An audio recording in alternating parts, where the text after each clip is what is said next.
আসসালামু আলাইকুম রাহমাতুল্লাহি ওয়া বারাকাতুহু। সুপ্রিয় সম্মানিত দর্শক ও শ্রোতা, আশা করি মহান রব্বুল আলামিনের দয়ায় আপনারা সকলেই ভালো আছেন।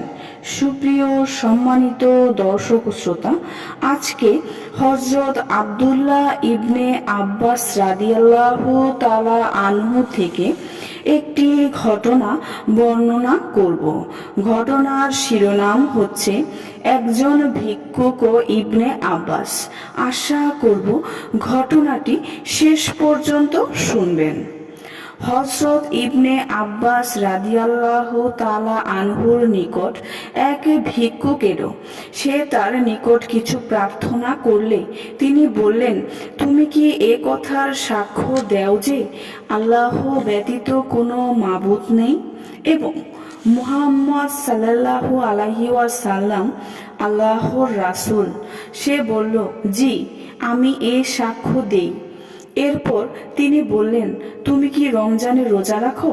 সে বলল, জি, রোজা রাখি। তিনি বললেন, তুমি কিছু প্রার্থনা করেছ আর প্রার্থনাকারীর হক আছে আমাদের থেকে কিছু পাওয়ার।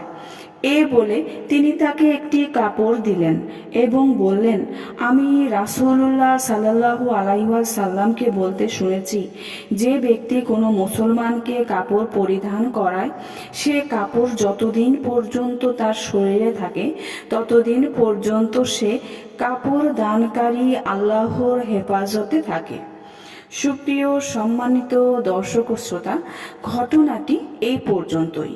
আশা করি ঘটনাটি ভালো লেগেছে। ঘটনাটি যদি ভালো লেগে থাকে অবশ্যই চ্যানেলটি সাবস্ক্রাইব করবেন, লাইক করবেন, কমেন্ট করবেন এবং বেশি করে শেয়ার করে দিবেন। সবাই ভালো থাকবেন। আল্লাহ হাফেজ।